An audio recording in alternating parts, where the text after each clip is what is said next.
इस वीडियो में बताई गई बातें सिर्फ प्रसार माध्यमों के द्वारा प्राप्त की गई जानकारी आधार पर है और इसीलिए उसका उद्देश्य सिर्फ आपको जानकारी देना है। वास्तविकता भिन्न हो सकती है।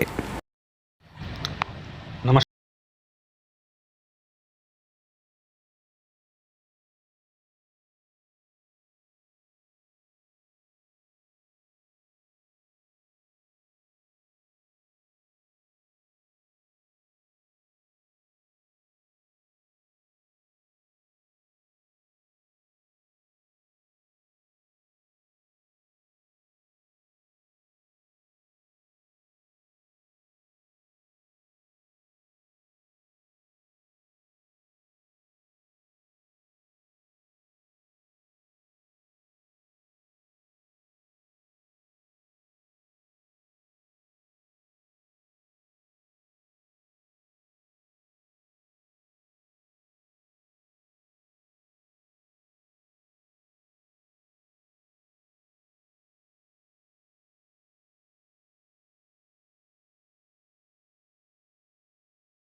केरल के त्रिशूर में सामने आया।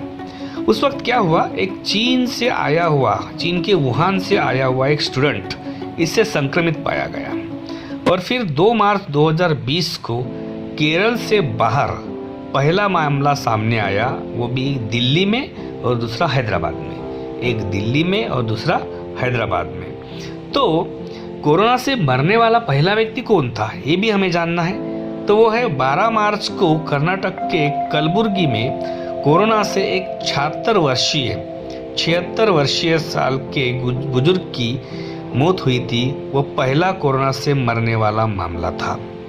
उसके बाद में क्या हुआ, 24 मार्च को कोरोना की जो बढ़ती महामारी है इसको रोकने के लिए, उस चेन को रोकने के लिए 24 मार्च को देशव्यापी पूरे देश में लॉकडाउन लगाया गया और उसके बाद धीरे धीरे कोरोना के नए मामले तेजी से आने शुरू हो गए।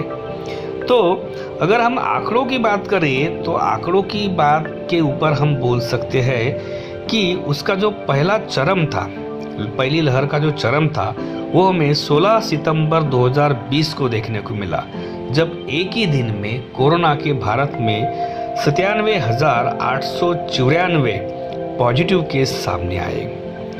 लेकिन अगर हम डेथ्स की बात करें, कोरोना से मरने वालों की बात करें, तो वो भयानक दिन था 15 सितंबर 2020 का, जब भारत में एक ही दिन में इस महामारी से 1290 लोगों की जान चली गई थी। 1290 लोगों की जान चली गई थी। और अगर एक्टिव केसेस की हम अगर बात करें तो 17 सितंबर को हमारे देश में कोरोना ने अपने चरम को छुआ था, जब एक साथ देश में 10,17,000 लोग एक्टिव थे। 10,17,000 लोग कोरोना से पॉजिटिव हुए थे। यानी कि आज हम जब 2021 में बात कर रहे हैं और जब कोरोना की दूसरी लहर हमें महसूस हो रही है, तो ऐसे में आज हम देखते हैं कि एक ही दिन में 3 लाख से ऊपर कोरोना के पेशेंट्स, नए कोरोना के मामले हमारे सामने आ रहे हैं। ये कोरोना की बीमारी इसने किसी को नहीं छोड़ा। इसमें इस चपेट में नेता भी आए, बॉलीवुड के सितारे भी आए। इसमें अगर हम नाम लेना चाहें तो हमारे पूर्व राष्ट्रपति प्रणब मुखर्जी से लेकर तो हमारे मौजूद अभी जो केंद्रीय मंत्री है, उनको भी इस जानलेवा कोविड-19 की वायरस बीमारी ने अपने झांसे में ले लिया था। ऐसा नहीं कि सिर्फ सामान्य लोगों तक ही ये बीमारी सीमित थी। आज हम देखते हैं, हमने ये भी मामले देखे हैं कि फिल्मी सितारे जैसे अमिताभ बच्चन खुद, उनके बेटे, उनकी बहू, उसके सिवा उनकी पोती, इन सभी को कोरोना हो चुका था। तो ऐसे में हम ये बोल सकते हैं कि कोरोना ने अपनी चपेट में सिर्फ सामान्य आदमी को ही नहीं लिया था, तो इसमें सेलिब्रिटी और पार्लियामेंटरी पीपल सभी को उसने अपने चपेट में लिया था। और इसलिए इस बीमारी की जो एक भयानकता है वो उसी से सामने आती है। अब इसका असर जो हुआ सिर्फ जनजीवन पर ही नहीं हुआ, तो कोरोना वायरस ने क्या किया, देश की आर्थिक कमर भी तोड़ दी। क्योंकि लॉकडाउन ये कोरोना की चेन को तोड़ने का एक विकल्प माना गया और इसीलिए भारत, जिसकी आबादी 130 करोड़ से ज़्यादा है, इस विकल्प को आजमाना इतना आसान नहीं था। उस वक्त हमारे प्रधानमंत्री श्री नरेंद्र मोदी जी, इन्होंने 68 दिनों की सख्त लॉकडाउन लगा दी और उससे भारत की जो अर्थव्यवस्था थी उसकी कमर तोड़ कर रख दी। लेकिन इसके कुछ अच्छे आसार भी हमें दिखे, क्योंकि लॉकडाउन की वजह से जो कोरोना की चेन थी वो धीरे धीरे टूटने लगी और जो नए मामले आने की जो एक स्पीड थी वो कम हो गई और नए मामले कम होते गए।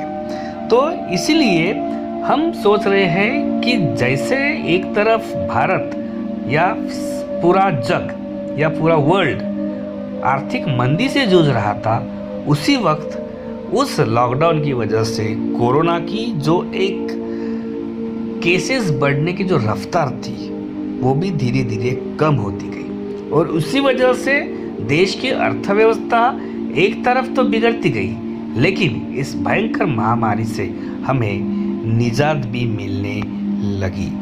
कोरोना की वजह से जो आर्थिक मंदी भारत में या पूरे संसार में पाई गई, उससे निजात पाने के लिए धीरे धीरे जब कोरोना का असर कम होता गया, तो भारत के प्रधानमंत्री ने एक तरह से धीरे धीरे अनलॉक की प्रक्रिया शुरू की और ये अनलॉक की प्रक्रिया 1 जून से शुरू हुई, जिसे 8 जून को और व्यापक तरीके से लागू किया गया। उसमें जो आवश्यक सेवाएं हैं, आवश्यक सेवाओं से निगडित या संबंधित जो बातें हैं, उनको धीरे धीरे अनलॉक किया गया और जैसे जैसे हालात सामान्य होते गए, वैसे वैसे जो अन्य सेवाएं हैं उनको भी धीरे धीरे अनलॉक किया गया। इसके बाद फिर एजुकेशन जैसा एक बड़ा स्तर था, जिसको पूरी तरह से बंद करने के बाद में उसे फिर से चालू करना ज़रूरी था और इसीलिए धीरे धीरे स्कूलों के माध्यम से या फिर विद्यार्थियों का कोई शैक्षणिक या एजुकेशनल उनका कोई लॉस न हो, इस बात को ध्यान में रखते हुए फिर से स्कूल चालू करने का भी फैसला हमारे प्रधानमंत्री नरेंद्र मोदी जी ने लिया था।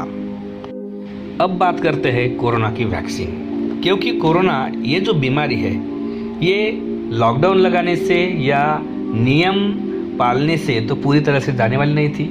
इसके ऊपर में सबसे बड़ा जो समाधान है वो वैक्सीन ही है और इसीलिए भारत में जब कोरोना की वैक्सीन तैयार हुई तो वो वैक्सीन लगाने का जो काम है वो इसी साल 16 जनवरी से शुरू किया गया था।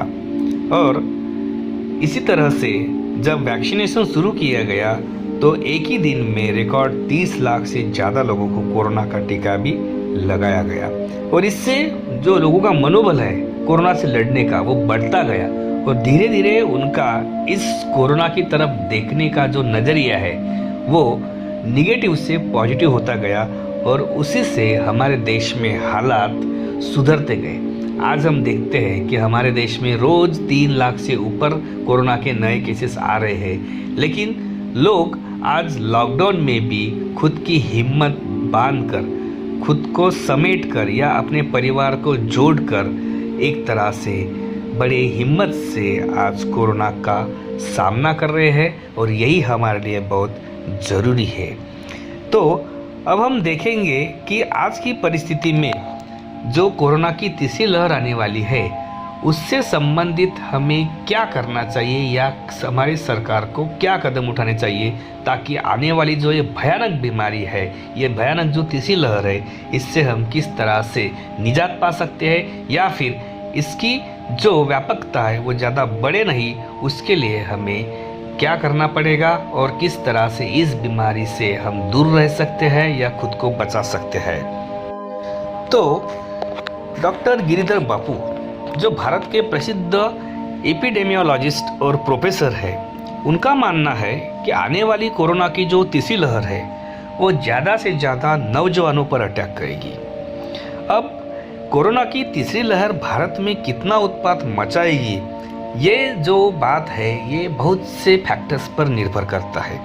जैसे कि उस वक्त तक कितने लोग वैक्सीनेटेड हुए, कोरोना का फैलाव कैसे हो रहा है, या कोरोना के नए रूप हमने कितने जल्दी उनके बारे में जान लिया, उनको पहचान लिया। ये सभी बातें कोरोना की आने वाली तीसरी लहर पर बहुत असर करने वाली है। प्रोफेसर एम विद्यासागर का कहना है कि अभी भी भारत में बहुत से लोग अनटेस्टेड है या फिर बहुत से लोगों में कोरोना के लक्षण ही नहीं है। अब ये लोग आने वाले 6 महीने तक स्वस्थ रहेंगे, लेकिन इस दौरान उनकी जो इम्यूनिटी है वो कम होती जाएगी। ऐसे में अगर इन लोगों को हम सही समय पर वैक्सीनेट करते हैं तो लो इम्यूनिटी के बावजूद उन्हें कोरोना का खतरा नहीं होगा। और इसीलिए अगले 6 महीनों के अंदर अगर हम ज़्यादा से ज़्यादा पॉपुलेशन को वैक्सीनेट कराने में सफल होते हैं तो कोरोना की आने वाली जो तीसरी फेज है, जो तीसरी लहर है, वो आने के बाद भी उससे भयंकर होने से रोका जा सकता है। डॉक्टर बाबू का कहना है कि एग्रेसिव वैक्सीनेशन ही हमारे देश को कोरोना के हाहाकार से बचा सकता है। कोरोना की दूसरी लहर से लड़ते समय हमारी सरकार को इसका फैलाव रोकने के लिए ज़्यादा से ज़्यादा कदम उठाने की ज़रूरत है और हमारे देश की सरकार ये काम अच्छे तरीके से कर रही है, इसमें हमें कोई शक नहीं है। अभी वर्तमान आंकड़ों के अनुसार भारत में लगभग 16 करोड़ 24 लाख लोगों को वैक्सीन दिया गया है और पिछले 24 या 48 घंटों में लगभग 2.5 लाख लोग जो 18 से 44 एज ग्रुप में आते हैं उनको वैक्सीनेट किया गया है। अगर भारत की हम बात करें तो भारत ने अपनी कुल जनसंख्या का 11% हिस्सा कम से कम एक बार कोरोना की डोज से, कोरोना की लस से वैक्सीनेट किया है। रोज 4 से 5 मिलियन लोग वैक्सीनेट हो रही है। प्रोफेसर राघवन का कहना है कि हम एक्यूरेटली तो नहीं बोल सकते, लेकिन इंडिया में कोरोना की तीसरी लहर आना तो तय है। उनका ये भी कहना है कि हमें कोरोना के बारे में ज़्यादा सोचने की बजाय हमारी जो वैक्सीन है उसे अपग्रेड करने पर ज़्यादा जोर देना चाहिए। क्यों? ताकि कोरोना की किसी भी स्ट्रेन का, क्योंकि कोरोना की जो स्ट्रेन है वो बदल रही है, वो जो वायरस है वो अपनी अलग अलग स्ट्रेनों में पाया जा रहा है और इसलिए अगर हम अपनी वैक्सीन को ही अपडेट कर देते हैं, अपग्रेड कर देते हैं, तो हम कोरोना की किसी भी स्ट्रेन का डटकर सामना कर सकते हैं। अब इस वीडियो में आखिर में मैं आपको एक बात बताने वाला हूँ, शायद जो आपको डरावनी लगे। तो रिपोर्ट के अनुसार ये माना जा रहा है कि कोविड-19 की जो तीसरी लहर है ये सबसे ज़्यादा छोटे बच्चों के लिए खतरनाक है, क्योंकि इसका सबसे ज़्यादा असर छोटे बच्चों पर ही होने वाला है। और हम सभी ये अच्छी तरह से जानते हैं कि भारत में अभी तक कोई कोरोना की वैक्सीन बच्चों के लिए नहीं बनाई गई है, और इसीलिए हमें ज़्यादा से ज़्यादा सावधान रहना पड़ेगा। तो इस वीडियो के अंत में मेरी आप सभी से गुजारिश है कि सरकार के द्वारा बने बनाए जो कानून है, जो नियम बनाए गए हैं कोरोना से लड़ने के लिए, आप उन नियमों का पालन करें। बाहर जाते समय डबल मास्क अपने मुंह पर जरूर लगाएं।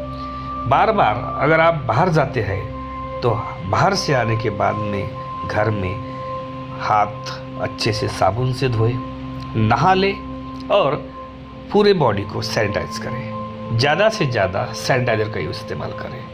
उसी के साथ साथ बाहर जाते वक्त या बाहर अगर आप किसी काम से जाते हैं तो सोशल डिस्टेंसिंग का पालन करें, एक दूसरे से दूरी बनाए रखें। अगर आप बाहर से घर भी आते हो तब भी आपको कुछ समय तक घर के लोगों से दूरी बनाकर रखना है।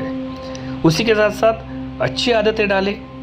अगर आप व्यसन करते हो तो उसको छोड़ दें, क्योंकि अगर आपकी बॉडी तंदुरुस्त है तो उससे आप कोरोना से लड़ सकते हैं। और सबसे बड़ी बात, अपने मन में चिंता करने की बजाय हिम्मत रखें। ये एक महामारी है लेकिन ये अंत नहीं है। हम इसका सामना डटकर कर सकते हैं और इससे हम सुरक्षित भी रह सकते हैं। और इसीलिए हिम्मत न हार के हिम्मत जोड़नी है, हम सबको एकजुट रहना है और इस महामारी का सामना करना है। आप सभी से मैं आशा करता हूँ कि आप मेरी इस वीडियो के द्वारा बताई गई सभी बातें समझ गए होंगे, और आशा करता हूँ कि मेरे इस वीडियो में मैंने आपको जो कोरोना से जुड़ी हुई बातें बताई वो आपके ध्यान में आई होंगी और आप घर में रहकर एक तरह से इस महामारी से निजात पाने में सरकार की और स्वयं की मदद करेंगे, ऐसी आशा करता हूँ। और अब हम मिलेंगे आने वाली दूसरी वीडियो में। तब तक सभी को जय हिंद, जय भारत।